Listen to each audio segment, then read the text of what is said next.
Okay, so today I'm thrilled to welcome Giles Whiting, who is CEO of parcelLab, to this podcast. Giles has had an impressive career, excelling as an executive, an investor, an advisor in some of the leading global SaaS companies of the last decades. So as an executive, prior to leading parcelLab, he's had leadership roles across a number of other global organizations, such as COO of Forster, the customer market and employee experience platform, where he led the company to about a 12x growth in valuation. He also helped drive international expansion as the GM EMEA at Medallia, another market-leading customer experience platform. On the investment advisory front, Giles has been a key player in guiding companies to their success. So he's been an operating partner at SoftBank, where he managed a strategic portfolio, including companies like ARM and Boston Dynamics. And he's also an operating partner at Berndtson Capital. As you can imagine, he's served on a number of company boards, including Utopia Music and Happy or Not, has been deeply involved in their growth strategies, M&A, and IPOs. So he's got fantastic insights and experience in scaling businesses and delivering value. And most recently, he's been heavily involved in leveraging AI to power first-class customer journeys at parcelLab. So we're really excited to have the opportunity to speak with you guys, and it's an honor to have you with us today. So welcome. Thank you, Rupert. That was a very kind and generous introduction. But thank you. Well, good. Hopefully, it was on point. But it was quite a distinguished career. So, as I said, we're very excited to have you on the podcast and to chat about all things AI. But I guess before we dive into that, I always tend to start a little bit from the bird's eye view of, why is AI of interest to you personally? Like, what's in it for you? I think everyone talks about it, but I think a few people have learned over the years why it's important to them. I always like to start there. Yeah. Look, I think maybe you've picked up on some of this, but I've always been a bit of a techie, right, at heart. I spent my high school days programming my TI calculator, and that's how I spent almost all my time in the classroom, is writing programs to do the stuff that I was being taught. And then I went on to study physics in university, and so from that sort of natural mindset, now seeing something that is the beginnings of real AI, it's just personally super exciting. Seeing all the things that we've seen in movies where actually some of this stuff is coming to life. I went back and watched Ex Machina, the movie just recently. Yeah, kind of a combination of robotics and AI. And I went back to rewatch it because it only came out 2-3 years ago. Mm-hmm. And my question to myself is, does this even look futuristic anymore? Or have we arrived there? And I think we kind of have arrived there, right? At least what they were envisioning, we could kind of do that between, a robot that Musk is building or Boston Dynamics is building, plus, what we see with companies like ChatGPT. You put the two together, you can actually get that. So it's pretty amazing where we are.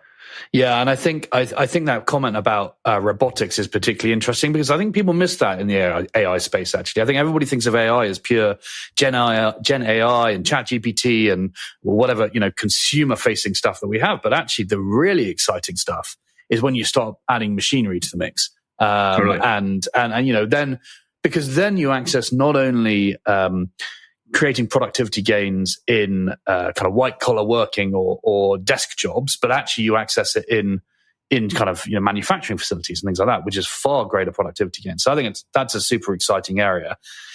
Just because obviously parcelLab's operating in a very specific industry. Are you seeing a lot in the kind of that experience part of the world when it comes to AI more broadly? It's early days, right? And I, like a lot of folks, talk to a lot of people in this space. A lot of people will say, like, customer service is going to be one of the places that very quickly gets disrupted through AI. I think some of those folks underestimate the complexity and the amount of nuance in customer service. Yes, very basic stuff is easy to disrupt with AI. For instance, one of the questions we deal with a lot and help solve for brands is, where is my package? Where is my order?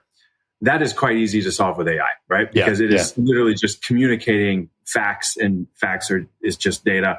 And so it's literally just the process of communication. Changing a flight is much more difficult, right? Because there are all sorts of considerations around, what seat do I have? What's the time? Maybe there's in New York, there's 3 airports, all relatively close, and actually 5 if you go a little bit further. And so, there are complexities that start to pick up pretty rapidly. But I think the short answer is, the exciting thing for the brands that we work with is that AI means that they can do 2 things, and they can do this pretty quickly. And we're starting to do this with them. One is reduce costs, because AI, and especially we work with a lot of retailers. Retail, not every retailer is an LVMH brand and has incredible margins like a Birkin bag. Lots of retailers are watching costs pretty closely, and so this helps them quite a bit on the margin side. But the other thing that's really exciting is they can just do much more in terms of what I'll generally call personalization, right? So you think about something like an airline loyalty program. It's actually not that personalized, right? Like they don't treat the silvers and the golds and the platinums very different, right? And as much as you are treated different, you're kind of just treated like every other gold member or every other silver member. Sure. So that's how they've kind of personalized. But if your personalization is just 4 different buckets according to loyalty tier, that's not personal. That's buckets of people. So I think the personalization is the other thing that will be much more granular with AI. Yeah. And I'm going to just put you on the spot a little bit with reference to something you talked about earlier about customer service as a kind of an area for AI to disrupt. Obviously, I'm sure you'll be well aware of Klarna's kind of big splashes in the media to say, well, we've cut half of our customer service team because we're using AI to deliver on that thing. What are your kind of perceptions of whether that's A, realistic, or just frankly marketing speak, or B, whether it's an intelligent thing to do just because of where we're at with AI right now? I think 2 things. One, I think what the CEO has said is they're sort of on track to cut that much because there's natural attrition. And he's not backfilling, so they haven't gone and said half is gone. And I think they'll learn a lot, right, as they cut. They're a very good management team and they're very smart. And I think the second they realize, hey, actually these customer service requests are requests that are too complex and have a lot of nuance, then you can't cut. Yeah, and I guess it's how you blend AI into the existing framework of the way in which you deliver customer service, right? And I think we've talked about this in the past, this kind of concept that you can use AI to a point, but you're using it to the point where it then knows how and when and where to hand off to the human. And that's kind of one of the benefits of that. And also, the humans becoming much more efficient because, I mean, it's almost a cliche now. I'm not making a prediction here. I'm observing, like many others, that I don't use search engines nearly as often as I used to. I would say I use them less than 50% of the time, and I just ask ChatGPT. Interesting, but not perplexity.ai. No, I mean, I'm using ChatGPT as a general sort of AI. Okay, all right, okay. I have a number of them on my phone, and I'll sort of bounce back and forth between the 2, or between the 3 of them that are on my phone.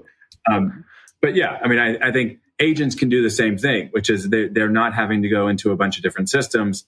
They can have some kind of generative model that they're working with, and just be much faster, which will reduce costs, right? So the path of reducing costs by 50% also includes things like average handle time, the amount of training that you have to give to agents. All these things are going to be much cheaper. Yeah. So, and then again, this is an interesting, I think we should stick on this for a little while. It's an interesting topic about how you make people more productive. And I think, AI in its broader term has an element of automation of tasks, which obviously creates productivity gains. But it also obviously, and something that people feel much more confident about or now than they used to, is generative AI, where it's actually not just automating, it's actually generating, creating, and moving the process forward independently, potentially of the human. Like, how much of those productivity gains that you just described come from just being really good at automating versus actually creating new pathways or maybe new kind of customer service journeys or whatever it might be? Yeah, I think two things. One, if you kind of look at the history of enterprise software, which is where I've spent my career besides consulting. If you look at the history of enterprise software, it's all been designed and focused to essentially make people more efficient, allow people to do things better, to scale, to be faster. So if you look at AI, there will be a piece of it that kind of is in that bucket, which is, hey, you're going to be able to do things faster because you don't need to look at 10 Google search results. Whatever model you're choosing is going to summarize this nicely for you, and you'll be much more efficient in getting the information you need. There's a piece of that, but it will be really interesting when, and I think, people are just starting to talk about this. This is what the new ChatGPT model has sort of claimed it's starting to be able to do, when it can make decisions that aren't just pattern recognition and very, very quick, sort of sophisticated cause effect, which is kind of what it has been, to date. Yeah, well, I think the interesting one on that ChatGPT model is the fact that it pauses to think, which is a very human trait, right? If you don't know the answer directly, you stop, you think, you analyze a bit more carefully. And that's a fascinating kind of component of that new model. So yeah, I agree with you. And that is, it's interesting. If you talk to, kids doing exams or something, right? Half the time you're saying, look, just slow down, think about what you answer rather than just immediately just throwing down the first thing that comes into your head. And I think that's probably what the transition has been as well for these models, and will continue to be. There's this really interesting quote. I think it's usually attributed to Einstein, whether he actually said it or not, but it goes something like, if you gave me an hour to solve a problem, I'd spend 55 minutes thinking about the problem and 5 minutes solving it. And so I think that has been quite different than what AI has done, and frankly, what a lot of us do, which is, immediately try to get to the answer. The interesting thing about AI is, I think you would agree with this, but interested in your thought. My impression is AI, to sum it up so far, has not understood the question, but it can tell you the answer. And it can tell you the answer because it has the pattern identification, right? And it knows I should say this, right? But it doesn't really understand the question. Yeah, so I'd agree with that. And I think that's why the real thing that's going to differentiate whether or not AI is successful in business is going to be, do you have people who know how to ask the question in the right way so as to prompt the AI model to make their answer a good answer to the right question? And I think at the moment, a lot of people don't quite know how to ask the question. So their question is quite ambivalent or ambiguous, which means that you get ambivalent or ambiguous answers.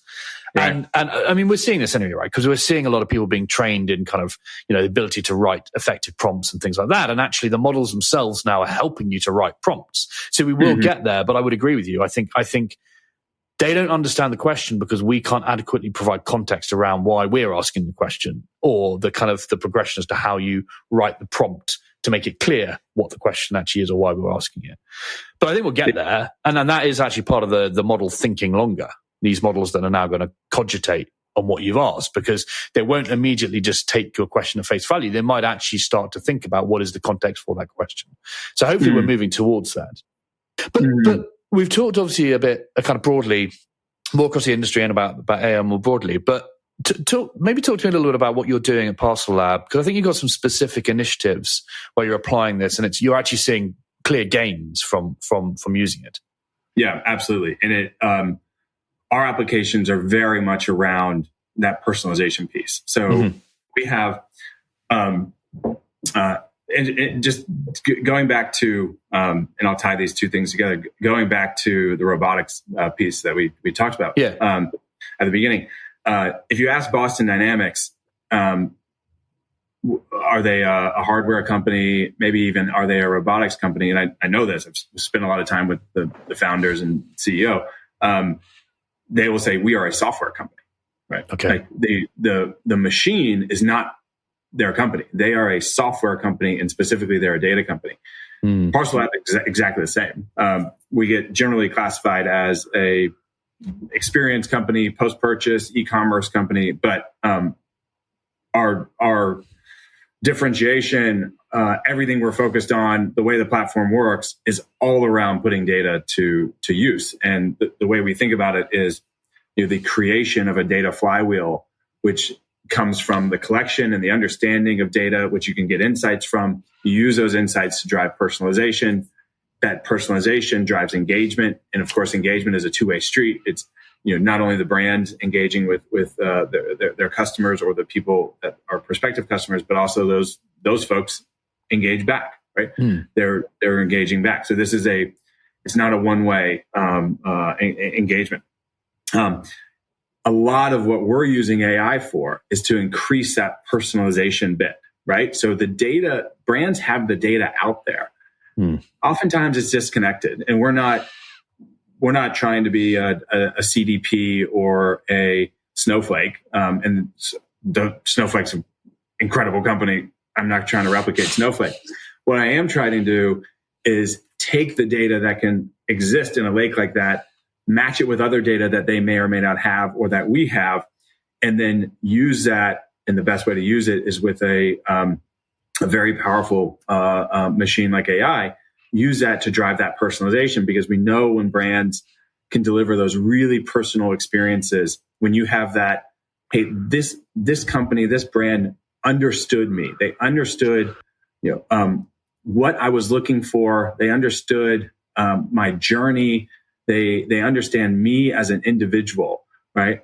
That's going to drive that engagement, and then you really get into a data flywheel, right? Because the more engagement you have, the more data you're going to get, the more personalization you can have, et cetera, et cetera. Yeah. So I'm interested in the point about engaging back. So the customer engaging back, and maybe this is just me thinking about my customer experience in many of these situations. Like, there's not a lot that makes me want to engage back with a platform. That is I don't know, delivering me some socks. Like it just like there's not here's a surveyor for our work. For the delivery, did you enjoy it? I really don't care. Actually, like it got delivered. Yeah, it's fine.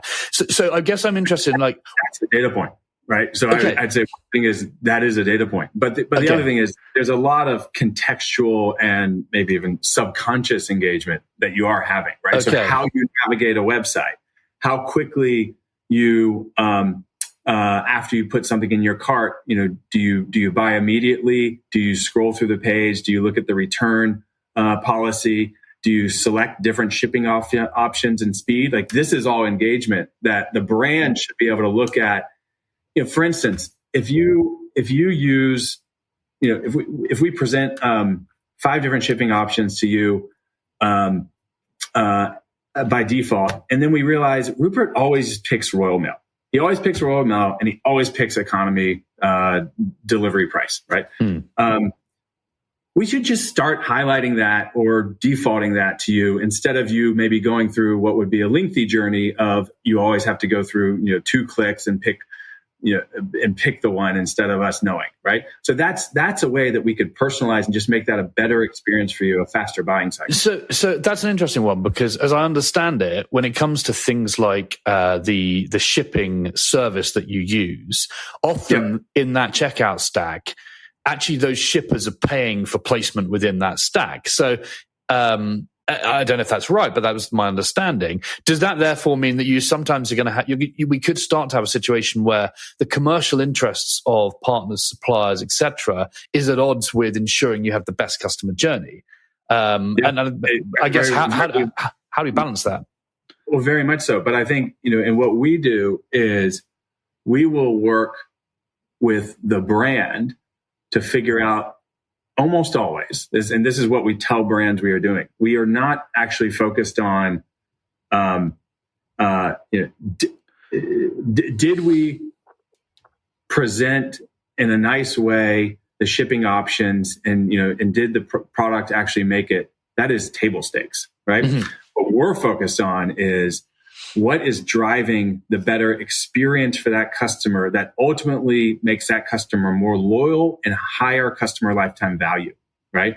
And so if, yes, the shipper maybe wants to pay to be somewhere in the rank, but if that has a negative CLV impact, the brand probably isn't going to care that much about what the shipper, unless the shipper is paying a fortune, but they're focused on CLV, right? And that's the personalization focus that we end up having and supporting with our brands with.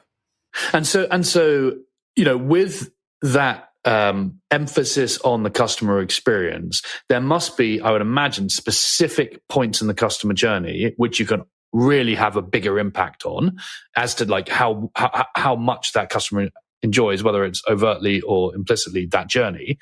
Are those the ones that you're targeting with AI? And how are you doing that? There's some like specific examples of how you're doing that. Yeah. So, well, I'll just mention those, a couple of the major points. Most brands have put a lot of infrastructure and investment around getting the customer to the site to consider something and to put something in the cart. And a lot of marketing companies actually stop there. They don't even do the next step, which is actually the most important step of conversion. Yep. And then we have a saying internally, most companies check out at checkout. Okay. And they think about this as a linear journey of, I got them to check out. They bought something. Yay, congrats. And then they go all the way back to, how do we get them back to the website? It's like you go from point A to point B, and then you just go back to point A and then point B. We think about it totally differently. The customer retention is what makes or breaks a brand's P&L. And customer retention, we know most brands spend, you roughly have to bring that customer back 3 times to cover your customer acquisition costs, right? All that investment, the marketing, the advertisements, all that stuff that you spent to bring that customer in. That customer's got to come back 3 times so you can get that cost covered. That's about retention. Yeah. And so you don't think about this as an A and B. You got to think about what's all the stuff that happens at that point where they're about to click buy, or we deal with mostly retail, or they're about to go to an Amazon site and maybe they'll buy the same thing, or maybe they'll buy a competitor's product. And so how do you make sure that, and this is where we focus our journeys, right at that point where they're about to click, how do we make that conversion happen?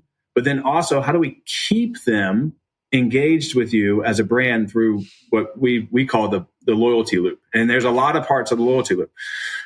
It's like there's multiple loops, but it's everything from the delivery experience, which can either be fantastic because it met all of your expectations, or it can be a disaster because it got delivered to your neighbor, or just never showed up, or showed up way too late. Right? There's just that delivery experience, but there's also a brand experience around that, and of course, there's returns are not going away, and they're very high. So there's a returns experience. So how do you, if you think about all those experiences that customers are having, how do you make those experiences into something that will retain that customer and bring that customer back around, instead of, they checked out and now I'm just rethinking, like any new customer, that I got to go acquire customers, right? I'm not thinking about bringing someone back. I'm thinking about just sort of basic customer acquisition. So we spend a lot of time on that piece. We do a lot of stuff to help conversion, but we also spend a lot of time in what's the journey look like after they've checked out, after they've clicked buy. What happens then? And so, one of the examples that I use is we have I think I can say who it is. maybe I won't say the name of the brand. I just say it's a very fancy retailer that's based out of the UK. Imagine that you Rupert, purchase a tuxedo, and you select expedited shipping, and it's supposed to arrive on Thursday. And for whatever reason, King's coronation or whatever, shipping is a mess, and and it's not going to get there until Sunday, right? Yeah. We know that you've spent 800 pounds on this tuxedo, and that you spent another, call it 20 pounds to get expedited shipping, and you were supposed to have this thing on Thursday. So what we can do is AI can be looking at all of the data. Again, what we have our AI doing is looking at data, looking at what was Rupert's journey. Okay, Rupert probably needed this thing, at a certain time. That's why it's an expensive item. It's an item that usually is for an event, right? It's not just a thing that's around. It's used for a specific purpose. And you selected expedited shipping. Maybe we should give Rupert a call and help him. Maybe he can get that tuxedo from our local store, or maybe we can intervene somehow and ship that in a different way so that it gets to him. Right. And that's the type of personalized journey that we're able to create. And so let's take the tuxedo, follow that on a little bit, that tuxedo example. So what I'm hearing is that you actually extract context from the purchase. So like you're saying, and I'm guessing maybe this is where AI comes into the equation.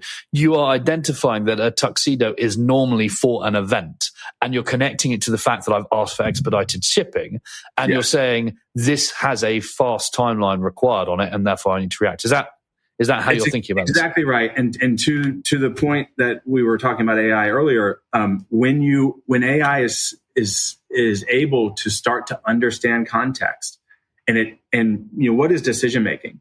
Right? Decision making, and we talk about AI starting to be able to make decisions, starting to think. What it's thinking about is the context, right? And we understand this as people because we have life experience, right? And life experience is essentially just a bunch of context, so we're able to pattern match a little better.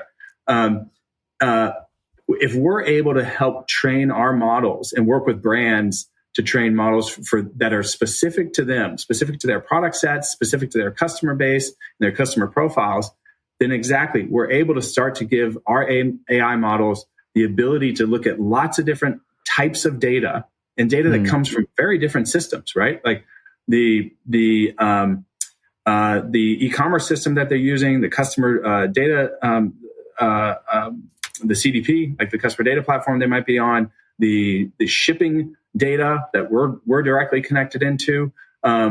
Maybe there's loyalty data, there's past customer history data, there's external events data. I mean, like we integrate into weather systems, right? You can start to look at all this different data and then make a decision that then can change that customer's journey, again, in a very personalized way. So we're not saying that everyone who ordered a tuxedo needs to get a call from an agent and maybe needs to be directed to the store, because maybe someone else ordered one and picked economy shipping. And, that one, we don't need to give them a call immediately.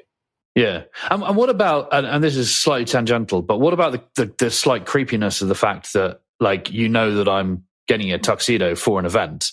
And this kind of, I'm leading really into ethics and things like this here. Like, do you have a lot of concerns around that as you're starting to recognize you have, I guess there's two components. One is you have the data. So I'm guessing that you must have got that data in a way that's been opted in or whatever it might be. But two is, we're now at the next level, which was a kind of processing and contextualizing the data in a certain way that maybe that customer might be a bit, as I say, creeped out by. So what are your kind of thoughts on the issues around the ethical areas around creating a better customer journey?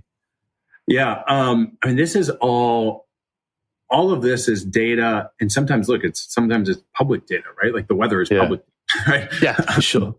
All of this is data that the brands have already, or that we're bringing in, things like carrier data, shipping trends, weather. So it's data that the brands already have and stuff that we're bringing in, and it's about how we're using it.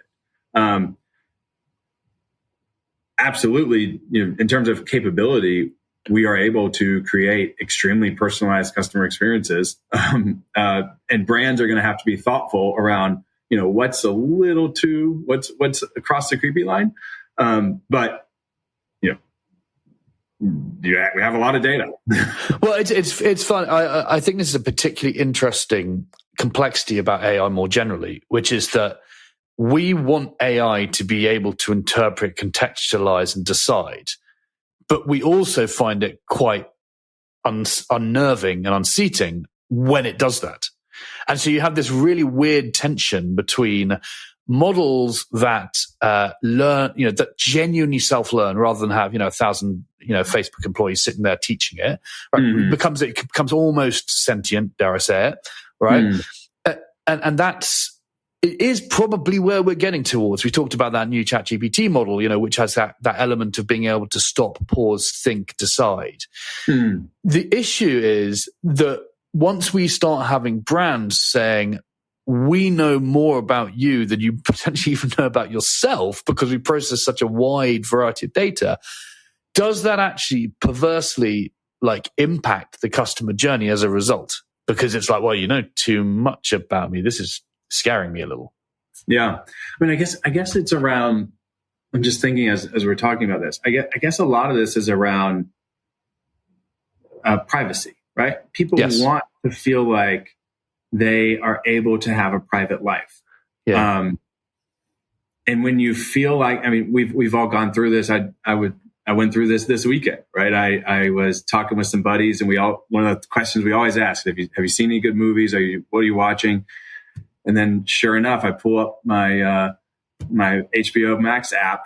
The first thing is one of the things that the guy just said, right? It's like, we talked about a movie and we talked about a streaming, and exactly, on the movies tab, that was the movie that popped up. On the series tab, that was the series that popped up. I'm like, okay, it's creepy. Yeah, we don't like it.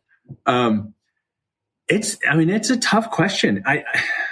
There's a lot of technologists that are, concerned with the pace of the technological evolution, being so much faster than human evolution. Like, we just don't evolve as fast as technology has evolved. And I don't know how we're gonna address that, but I do think it's gonna come to a head at some point. Well, it might come to a head. It might come to a head more because we come to a decision point. I mean, let's take regulation, for example, right? It's heavy regulation around AI in Europe, and practically no regulation around AI in the US. One set of regulation is going to ensure that, probably does stifle innovation. The other one is going to be highly innovative, etc. And I suspect that we're going to come to a middle point where the highly innovative one sees some horrific situations and therefore has to implement some regulation, and the completely,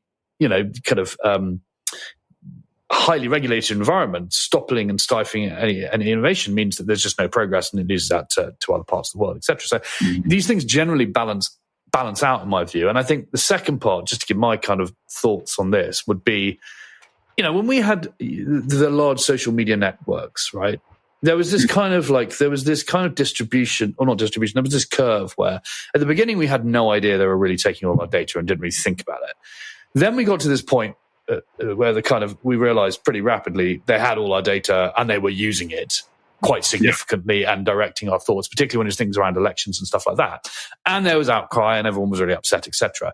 And now I think we're in a space where mostly people just accept that that's par for the course. We put that information out there, and so it's used for us or against us. That's just the way it is. And my suspicion is with AI, we're going to go through that same cycle. We're at the place now where it's like there is stuff that is going to be used that we don't necessarily know about or how it's used, and it might be creepy at times. Yeah. But there's probably going to be some outrage, particularly when you see this highly generative models that are coming out now. But I think probably at a certain point, it then just settles into the zeitgeist, and you just recognize that's the way things are. I mean, if you read things like The Anxious Generation by Jonathan Haidt, who talks about just on the social media bit, talks about the very serious consequences that social media and phones and apps in general are having on our youth and child development. In some ways, and this is maybe pessimistic, it's not like we don't know about those consequences. They're well documented, very understood, and extremely concerning and serious. And we don't really do much about it. Yeah, but you know what? Like, I know that if I sit and eat burgers and pizza all day long, it's probably not very good for me. But sometimes I'll do it. And it's like we're humans. We kind of know the consequences of our actions, and sometimes we don't take heed of them. And so I'm not saying it's right. I'm just saying I suspect that's how it's going to play out. I expect as well. But and Jonathan Haidt, he had an interview recently, and I think this is what he recommends in the book. He basically kind of says, the way we're going to solve this is we need to get, the parents of the kids in school to all kind of agree, like, we're not having phones in the classroom, and here's kind of our expectations. Because the problem is, if one kid has a phone, the other kid doesn't, one kid has that app, the other kid doesn't, then, then everyone sort of regresses to the worst, which is, unlimited use. But no parents get together and agree, right? They don't do it, right? And so do we think we're going to get together and agree? I mean, okay, so regulation will do some stuff, but as you've already said, when you look at how things are regulated, they're quite different by country and geography. So it's not like, again, we have some school districts here in the U.S. that have started banning phones in schools, but not everyone, right? Just some have done it, and I guess you could do that at the federal level. Okay, maybe, but I think the regulation is just going to be very tough. And that same. Yeah, exactly. And that same thing is going to happen with AI, right? It's going to be like there's some levels of regulation here, and in the US, it might be on a state level. Who knows, right? Right. And also ultimately, a lot of this stuff is actually going to be played through in the courts when somebody has an issue with how AI has been used against them, etc. And that's how laws essentially kind of perpetuate and form, right? So that will also influence a regulation as well, I suspect. So I think what we're saying is, it's a crazy kind of time for AI. It's obviously highly powerful and useful, but we kind of don't know yet how it's going to play out, or how we're going to allow it to play out. Yeah, no, I totally agree. I mean, the other thing is, and I think I've now gotten 2 checks from class action lawsuits about some devices that I own that are spying on me that aren't supposed to be. Okay. And I think those companies are still doing very well, right? I won't mention what they are, but we all have those devices that have microphones, and you're kind of sworn when you buy it that it only listens when you do the trigger word, or it doesn't listen constantly, and it doesn't watch you constantly. And then, a class action lawsuit happens, and because someone figured out actually it's always watching, it's always listening. Yeah. So, in the case of what we do, I mean, the brands have, like I said, the brands have all this data anyway, right? They have the data. It's about how they're going to use it. Yeah. And in our case, it's about where we use AI and the power of AI in our context is to make experiences incredibly personal. Yeah. To be able to, as a brand, use the power of AI to have a one-to-one relationship in some ways with your customer, and to know them. You can't do this at scale. I mean, think about small towns, right? The shopkeeper actually knew everyone, and they knew your buying behaviors. They knew if you weren't feeling well. They knew what your kids liked. And they watched them grow up, and they saw their taste change, right? Brands don't have that anymore, because brands are big, they're global, customers are all over the world, et cetera, et cetera. And you can actually get back to kind of like that shopkeeper knowledge with AI. I love that. That is a great kind of way to end our podcast, as we're going to have a global local square, right? We're going to be back to our roots. That's fantastic. I think that's probably the most optimistic and hopeful way this goes, right? And I think, if I have a hope and a vision, that's kind of my idea for how brands will be able to use AI, not in the creepy ways, but in the caring way, like your local general store shopkeeper knew you and cared about you and was able to do things, when they knew you were sick or when they knew it was your son's birthday or whatever it may be. Yeah, I like that. No, that definitely makes it seem less creepy, which is good. Yeah. well, listen, Giles, it's been awesome speaking to you. Like, this has been fascinating stuff. I think I certainly can see significant areas for application within your industry, particularly within parcelLab. So I'm excited to see how it plays out. And I also think, I suspect, you'll tell me if otherwise, the next year to 18 months is going to see significant change in terms of kind of products and the way in which you deliver for your brands. It is going to be incredible. We were just having our customer advisory board last week in New York. And so we had just some incredible brands that were there. And they're all doing something that's really innovative, number one. And almost across the board, the way that they're doing it and what they're focused on is different. And so they were incredibly engaged and excited to hear what the other brands were doing around the room, around the table. And they're all taking that back and getting new ideas for new innovative ways to do things. And it's all just made more powerful, and it's going to be faster with AI. Yeah. No, it's going to be fun. It's going to be good to watch. I'm excited to see it.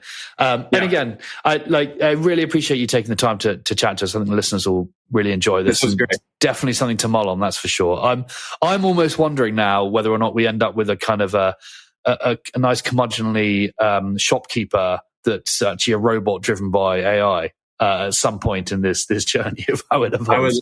I would like it. I live in like a really small town called Fernandina Beach, and actually, one of the things I love about it is it still has that feeling, right?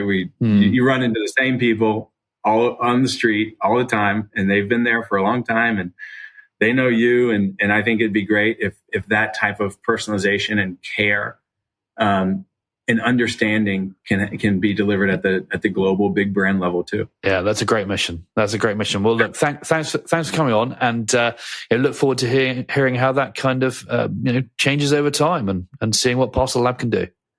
Definitely look forward to it. We should do this again in a year at least. Absolutely, and then we can see how it's changed. Yeah, good. Awesome. All right, Giles, thank you so much for your time. Really appreciate it. It's been a pleasure. Yeah, have a great rest of the day. Thanks, Rupert.